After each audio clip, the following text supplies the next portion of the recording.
Hello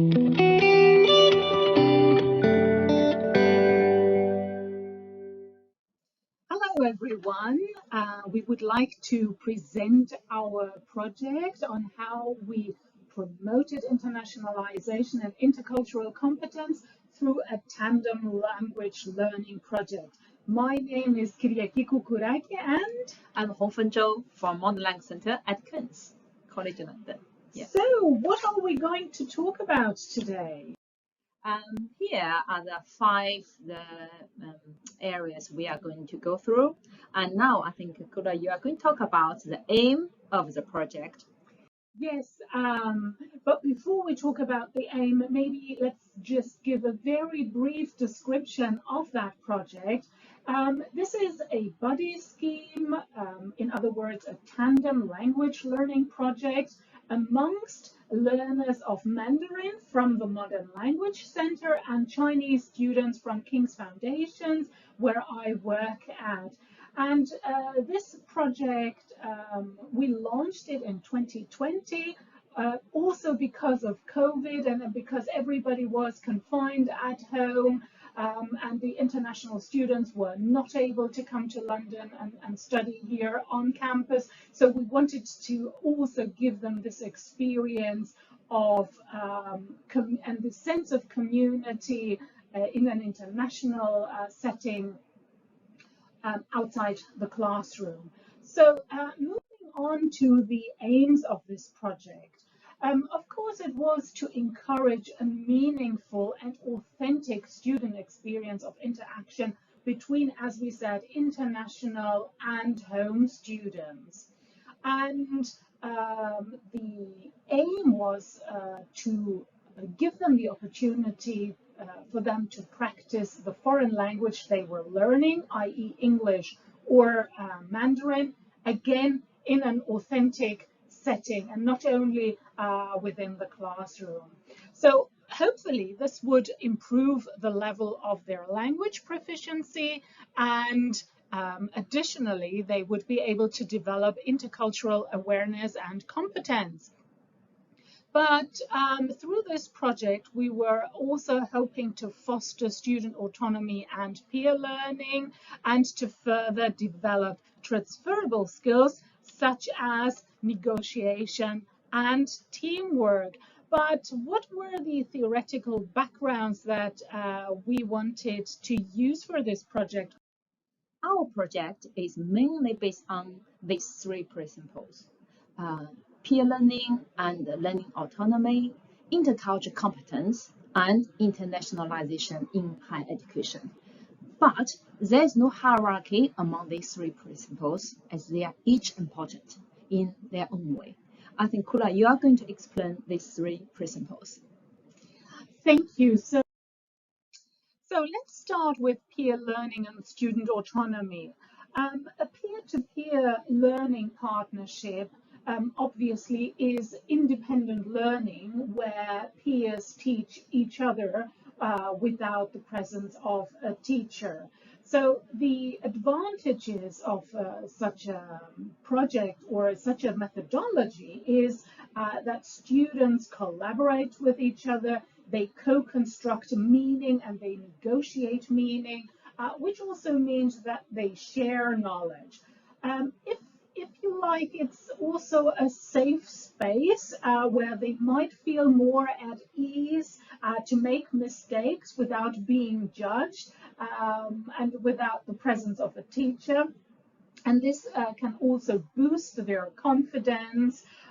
It fosters a meaningful connection between students, and they become more autonomous because they take responsibility of their own learning. And finally, it is this type of learning is tailored to the needs and wants of each learner, because it is first of all truly student-centered, and students decide amongst themselves what they would like to learn.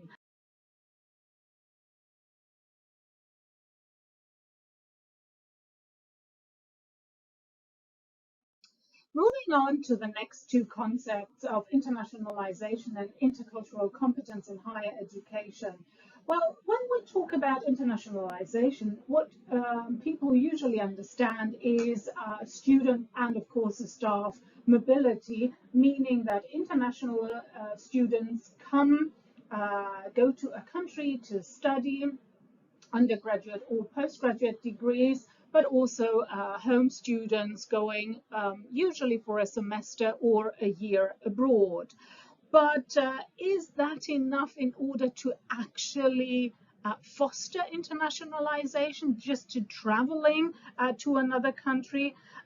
We believe that internationalization at home or from home, and this refers to our Chinese students who, because of the pandemic, were not able to come on campus and wanted to have that experience of internationalization.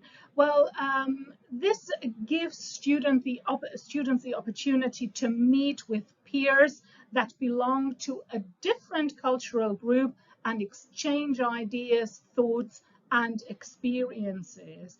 And because a diverse environment in itself does not increase or foster intercultural competence, if there isn't a meaningful and purposeful interaction between the different groups, and here we're talking about the international and home students, our project created, or we hope that it created, that context and that opportunity.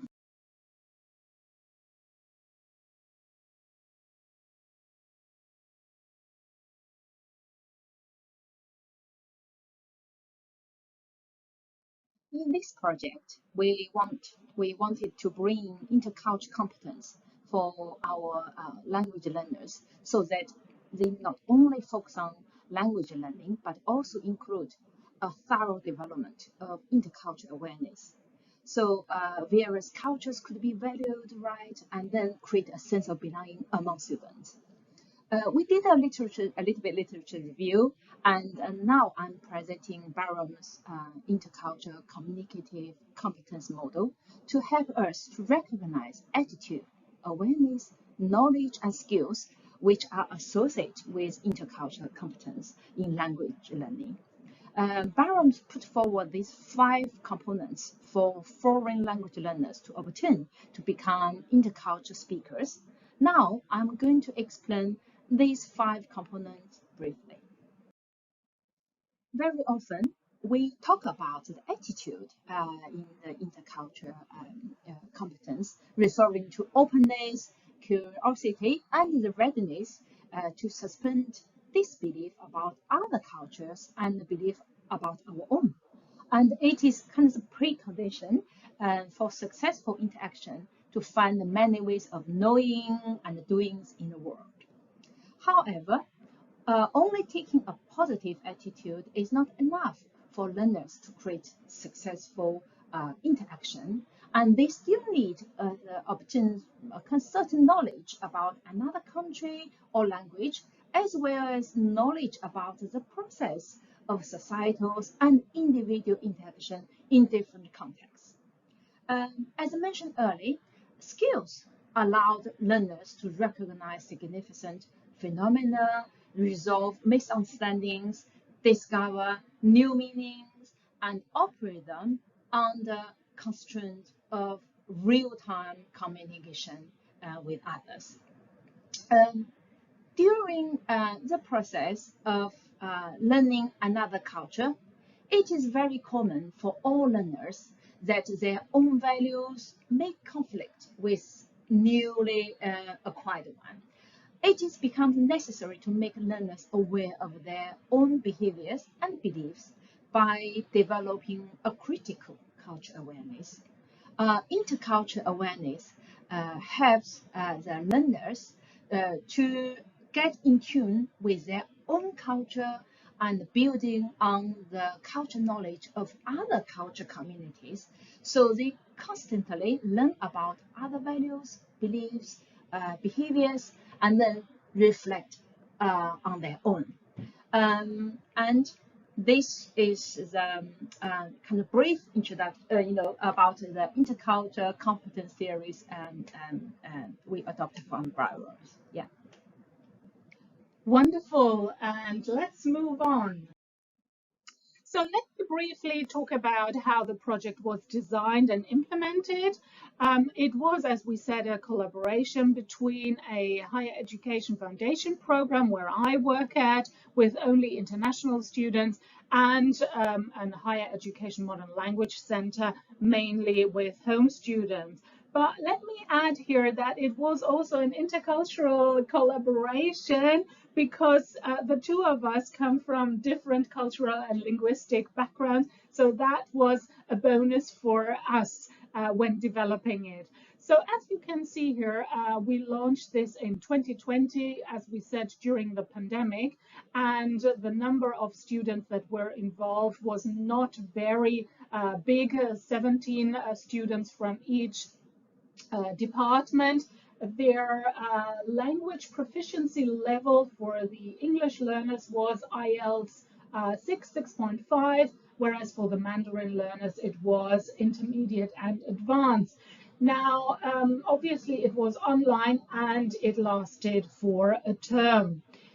This past academic year, we expanded the project, so we had a slightly higher number of students, but added one more language, which was Arabic.